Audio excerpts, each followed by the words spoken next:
हे CKP पद्धतीचं आंबट वरण आमच्या घरी करणं कसं सुरू झालं त्याची ही गोष्ट.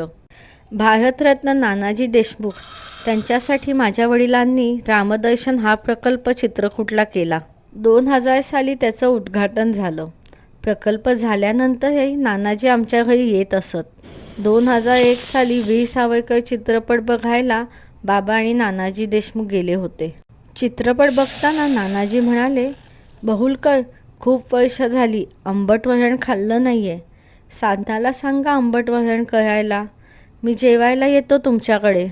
बाबाने PCOवरून आईला फोन करून सांगितलं, "नानाजींना आंबट वरण खायचं आहे.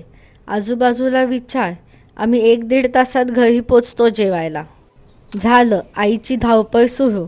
तेव्हा YouTube नव्हतं आणि आजूबाजूला कोणी CKP कुटुंब नव्हतं. मग ओळखीने एका CKP कुटुंबाशी संपर्क झाला. त्यांनी आईला फोनवर रेसिपी सांगितली. नानाजींनी अगदी मनापासून पोट भरून आंबट वरण खाल्लं आणि म्हणाले, "लहानपणी आईच्या हातचं आंबट वरण आठवलं." आणि तेव्हापासून हे आंबट वरण आमच्या आठवणींचा एक अविभाज्य भाग बनलं.